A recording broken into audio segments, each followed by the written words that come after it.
and welcome to She Thinks, a podcast where you're allowed to think for yourself. I'm your host, Beverly Hallberg, and on today's episode, we focus on the United States' number one rival, the People's Republic of China, also known as the PRC, and how utilizing the latest technology is the best way to dissuade their imperialist plans. We're going to look at how China has modernized their military, why emerging technologies, including utilizing artificial intelligence, is key, and whether or not it all means a larger defense budget is needed. And joining us to break it all down is Bryan Clark. Bryan Clark is a senior fellow and director at the Center for Defense Concepts and Technology at the Hudson Institute.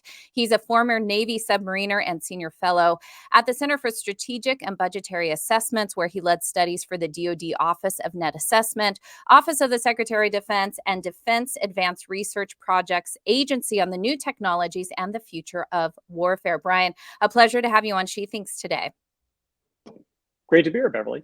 And so I want to let everybody know that you do have a new report out. It's entitled Campaigning to Dissuade, Applying Emerging Technologies to Engage and Succeed in the Information Age Security Competition. People can find that on hudson.org. It's in-depth but important research.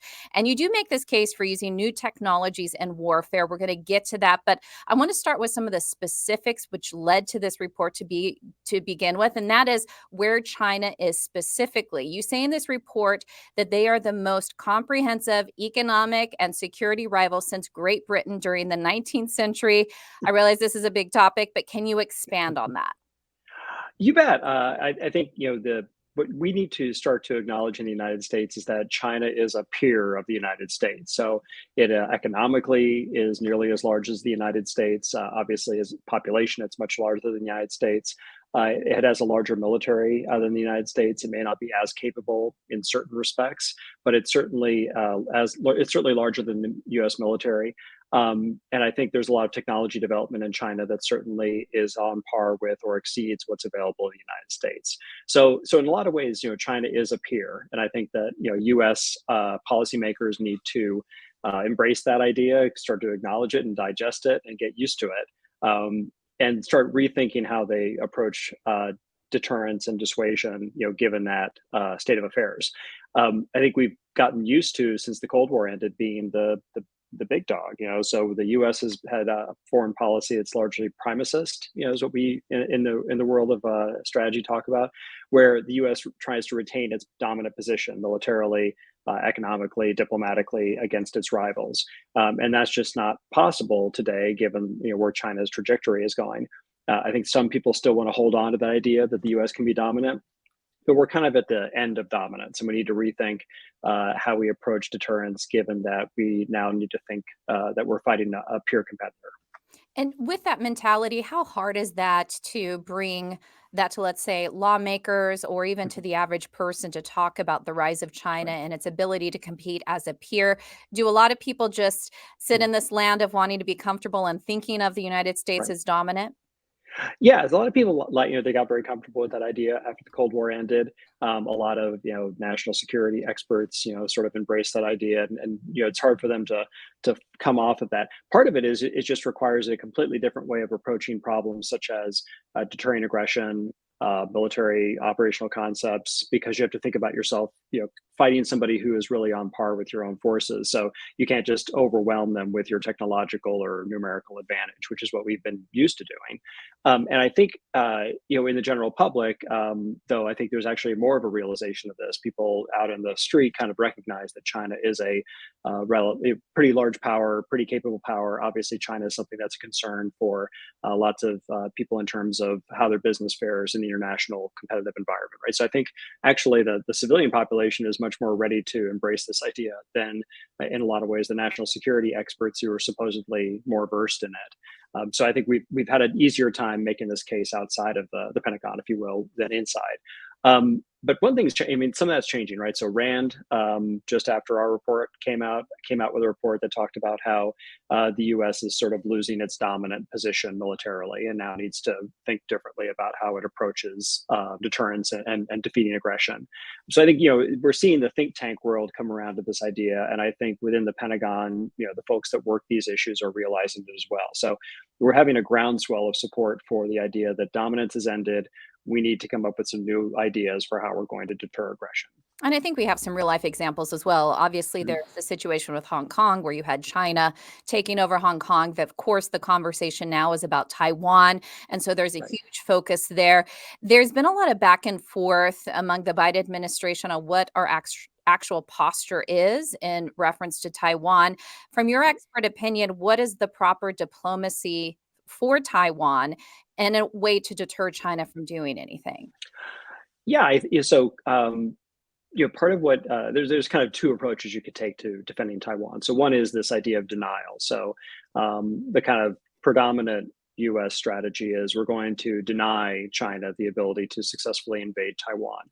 And what that means is we are going to show China that we have the ability to intervene, stop an invasion, make it unsuccessful.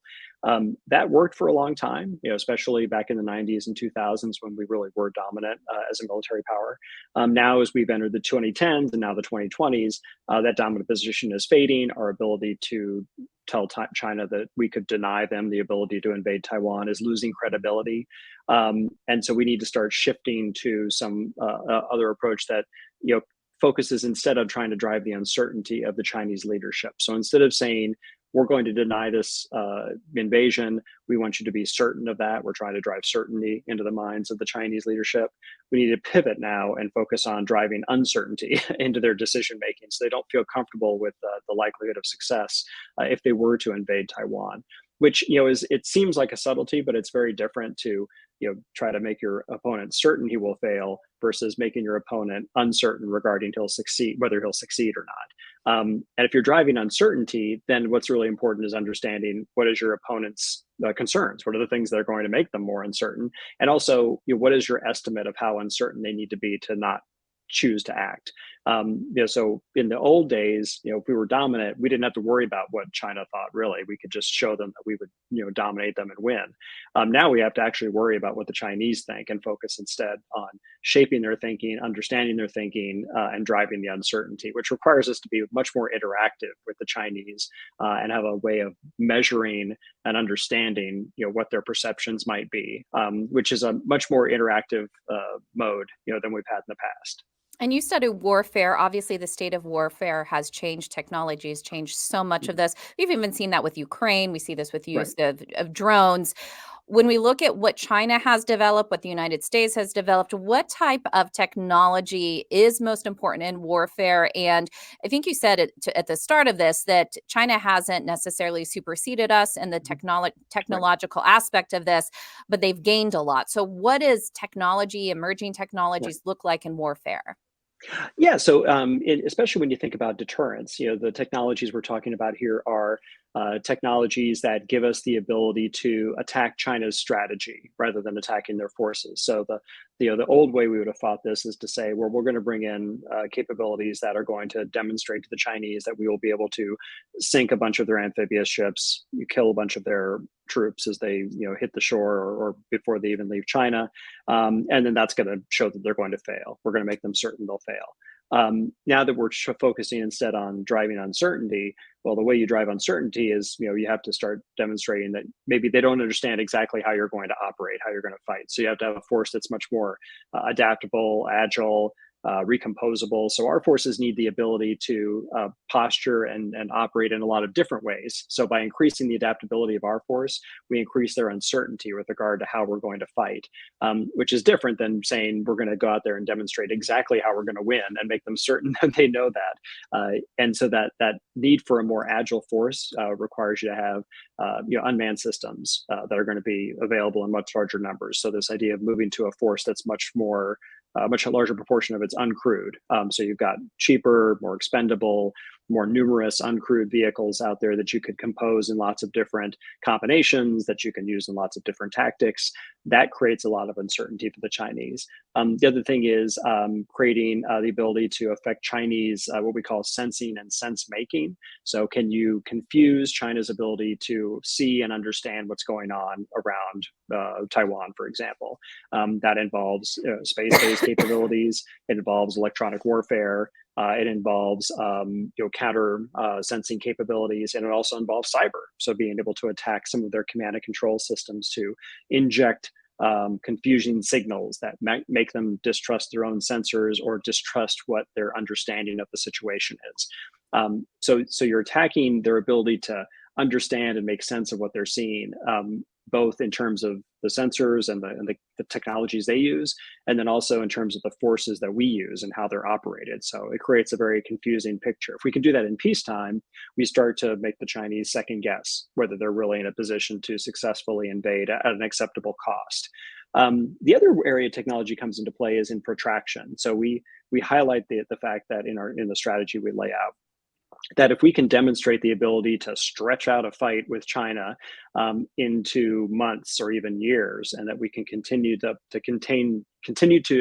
maintain the efforts, sustain Taiwan, sustain our military forces out there, it turns what China wants to be a very short, sharp war into a protracted slog. So like Ukraine. So Russia was prepared and positioned to do this very lightning strike, take over Ukraine. It's over before the West can really react. And then they present us with this fait accompli. We have to respond to now the fact that Ukraine is part of Russia, and then negotiate for some kind of settlement.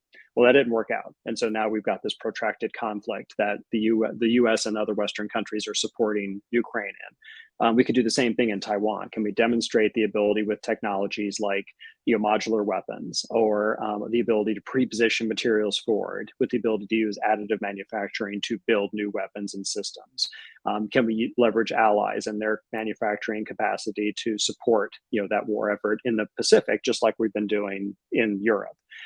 Those things would help to demonstrate to China that not only is there an uncertain likelihood of success, that uncertainty is going to grow because there's a likelihood for protraction, and that China and its government are probably not in a position to manage a protracted conflict like we're seeing in Ukraine.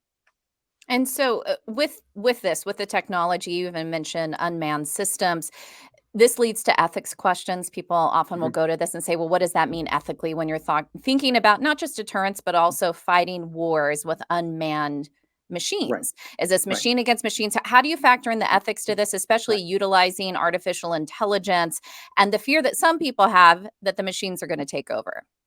Right, right. So the machines, won't take over. Part of the problem is that the machines are, dependent upon us still to be able to, provide guidance, provide, you know, thinking, looking forward into the future, and also to provide them, direction. So the machines still have a lot of limitations in terms of how they're able to fight effectively. But how they can be used is by using uncrewed systems that you can get in volume, that are more expendable, that you're willing to put into a very dangerous situation and potentially have them get lost or destroyed. You can create this problem for the Chinese of mass, and this problem of uncertainty regarding how those unmanned systems are going to fight. And you can use artificial intelligence to help those uncrewed systems find the targets that they're looking for while still having a person, in the loop, as we say. So you can use artificial intelligence to allow the computer vision systems of a uncrewed surface vessel, for example, a little unmanned boat, to allow it to be able to see a ship and understand, is that a ship that's carrying troops as an amphibious transport, or is that a ferry that might be on a civilian pleasure cruise or something? Unlikely that there's any civilians in this wartime environment, but you can allow AI can help you to train these computer vision systems to do a pretty good job of understanding exactly what the target might be that they're looking at. And then a person can get involved at the point where then we have to determine, okay, do we want to go out? We think this is what the target is. Do we go after that target? Yes, no. And then a person makes that decision. Now, in a lot of ways, that person doesn't have any more information than the computer does, but at least the person's accountable. So the person will have to stand up and argue, or justify their decision, or be accountable for that decision if it goes wrong. And that's the main thing that U.S. Military leaders are focused on: is can we have a human that's accountable for the actions of these machines, because they were able to look at what the machine saw and make a determination as to whether that was a target that they needed to engage, which is really not that much different than how things are today, with our non-AI force. You have a video picture that comes on your screen in the cockpit of an airplane that's generated by a computer. You make a determination as to whether to shoot that target or not. So it's really not that much different than how you would do it if you had an AI-enabled computer making that recommendation to you. The other way that AI comes into it is in building the plans themselves. So this is something you've seen a lot we've seen a lot in Ukraine, where artificial intelligence computer decision aids are being used to formulate a plan that's going to be effective in taking out a target that an enemy is trying to defend. So we could use AI to do this command and control function. So we could manage large numbers of unmanned systems that maybe are going after an amphibious fleet that might be trying to attack Taiwan. So artificial intelligence comes into play at that command and control level, as well as down at that tactical level where we're trying to actually attack a target. I think when we hear about these emerging technologies, a lot of times people think of dollar signs. It's going to cost so Mhm. much. We spend so much on defense. We see Right, Congress debate the National Defense Authorization Act on a regular right. basis, this summer being included. What does this mean when it comes to cost? Yeah, so uncrewed systems, obviously the new technology, it's additive, right? So this is something new that we don't already do. But in a lot of ways, we could start to trade, our traditional systems for these uncrewed systems. It's not something that, the traditional military folks like to hear, but you could trade one, Virginia class attack submarine that costs $3.5 billion for hundreds, if not thousands, but at least hundreds of uncrewed vehicles that could be probably more effective in stopping an invasion of Taiwan. So if that's the thing we're really worried about, do we want to make that trade, or do we want to trade one guided missile destroyer for hundreds of uncrewed vehicles that would be more effective in stopping an invasion of Taiwan? Those are the trades that are available. I would argue that even if we don't make the trade quite so stark in terms of crewed versus uncrewed, these uncrewed systems are much more affordable, going forward. So maybe we reduce the number of new crewed vehicles we get and increase the number of uncrewed. The reason that they're cheaper, though, is obviously they're individually cheaper because they're smaller. There's no people on board. They're less sophisticated. They do less functions. A Reaper uncrewed air vehicle performs fewer functions than like an F-16 does. But that's partly because there's no people in it, so it doesn't have to defend itself necessarily. But also that uncrewed vehicle, if you're not using it, you can put it in a warehouse. You can box it up, put it in a warehouse, and it just sits there. The uncrewed aircraft, the F-16, you have to maintain it. You have to fly it around periodically. It costs money, even if it's just sitting on the flight line, because you can't let it, go, unless you send it to the boneyard, in which case it will not be available to you. So there's you don't have the same option with crewed vessels or vehicles to just park it because you have to maintain them. They're delicate, high-end machines. The other thing is to train people, you don't need a training organization with a bunch of vehicles and people associated with it. So for our air forces, you've got squadrons of airplanes and people whose only job is to train new pilots. So we have a whole, about 20% of our air fleet is devoted to training the pilots for the rest of the air fleet. So you have this huge demand for airplanes, people, money getting spent on that. With these uncrewed vehicles, you don't have that because the uncrewed vehicle operator gets trained on a simulator because they don't actually deal with the real vehicle at all. So they just train on the simulator, get qualified, and then you don't need to buy extra vehicles for the training pipeline. So you save money kind of on both ends in terms of the uncrewed vehicles. Procurement cost itself is lower. Its sustainment cost is lower. You can park them and put them in a box if you don't need them for now, and you break them out when you do need them. So you get that flexibility from them. Obviously, you can't replace your entire military with uncrewed vehicles, but you could replace a portion of it and yield major benefits for specific situations like Ukraine in the Black Sea, and they're using them pretty effectively there, or China attacking Taiwan and Taiwan Strait. Again, a pretty confined body of water where uncrewed vehicles could be pretty effective. And when I hear all of this, it obviously sounds like it's a good plan, but it requires a lot of strategy, a lot of moving Mhm. parts, a lot of people making decisions, a lot of approval, Mhm. Congress signing off on it. When Right. you propose these types of changes or approaches to our military, especially when it comes to emerging technologies, do you find that many lawmakers are on board, or is this a tough climb? It's not a tough climb in terms of making the point that we need to bring on more uncrewed systems to expand the size of our force, give us more options, enable some more flexibility in terms of how we fight. Kind of where it breaks down is the question is, okay, well, how do you actually use them to deter, and then how do you use them to fight? I think they have an idea in general, kind of how you might use them to fight. But the question comes in, well, how do these uncrewed systems help us to deter aggression?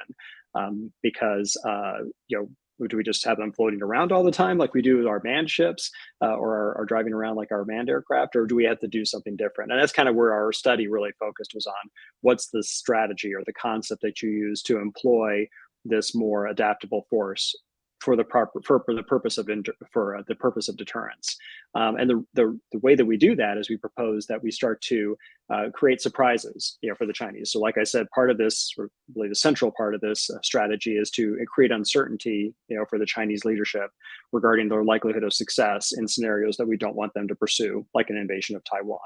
So, creating that uncertainty might mean we start using these uncrewed systems and their crewed counterparts in new demonstrations, operational concepts, exercises where we demonstrate, different ways they might fight or operate.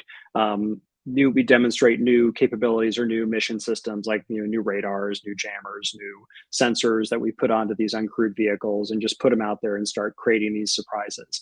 So by creating these unexpected events or these unexpected force compositions, we create for the Chinese uncertainty with regard to how we're actually going to fight. We also then create observable events. So when we surprise Chinese intelligence gathering, we should see a response in terms of, well, did they care about that, or did they not care about that? And that response is actually very revealing with regard to what their areas are of neuralgia. What are the things they're actually really concerned about? Or it creates, ways that we can understand things that maybe they aren't that concerned about. So we show, some dramatically different way of doing ship attack in the Taiwan Strait. And there's like no reaction, from the Chinese. That would suggest, well, maybe they weren't that fixated on an invasion of Taiwan anyway. Maybe that seemed to be a lower priority scenario. Maybe there's other things they're thinking are more likely, and we can dig into that. But we can use this process of kind of probing and response from the Chinese to better understand their perceptions, and help us to shape our future efforts. And that gets to this idea of campaigning. So this probe, response, and continued action is part of a campaigning effort. And so that's something that the Department of Defense has said is like, one of the three main lines of their strategy is campaigning. And so much of this is about evolving to the times and where warfare is. Before you go, I do have one question for you. It's a little bit of a curveball, but I think because of your experience, I wanted to ask this. And by the way, thank you for your service. You did serve our country for years in the Navy. What is it like to be a submariner? I'm curious how long you were down under, what was the longest time you were underwater? And what is it like being in those close quarters for an extended amount of time? About the longest time we were underwater at one time was like 3 months, Okay. during one deployment. So normally, even on a 6-month deployment, you'll, come up, to the surface, either in the open ocean just to get up on the surface and see some sun and fresh air, or you'll pull into port. Generally, you pull into port somewhere, so you get some opportunities to get off the ship. But yeah, 3 months is about the max that I think normally that's what you'd see. I mean, if you go longer than that, that's a big deal.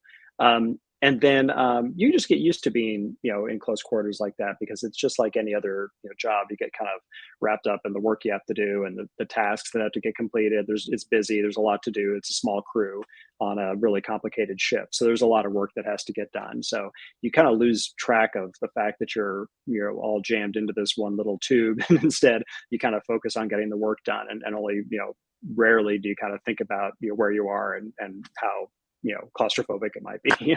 And last question for you, do you think of warfare on the seas as something that still is a likely thing, especially when we look at China and their activity in the South China Sea, and of course where Taiwan is? Do you think this is a place where we need to beef up our military? I think it is likely. I mean, you see with the war in Ukraine, obviously, most of the action's happening on the ground. But there's been naval warfare there. There's been several. Ukraine lost a lot of ships early in the war. Ukraine's been attacking Russian ships. Obviously, the Moskva, the flagship of the Black Sea Fleet, was killed early on or sunk very early on. So warfare still happens at sea, and I think in a non-European context, then most of the war would happen at sea.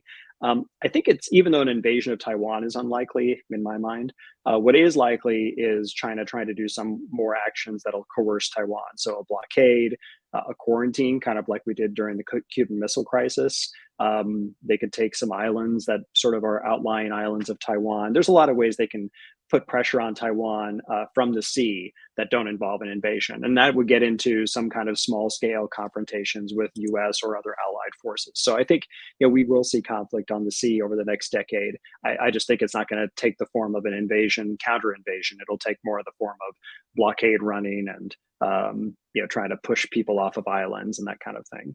Well, the way we think about warfare, especially with emerging technologies, is so important. I invite people to go to hudson.org to look at this report you put out. Campaigning to Dissuade is what it is called. So I encourage people to go there. But Bryan, thank you so much for your service and also for joining us on She Thinks. Thanks a lot. I really appreciate it.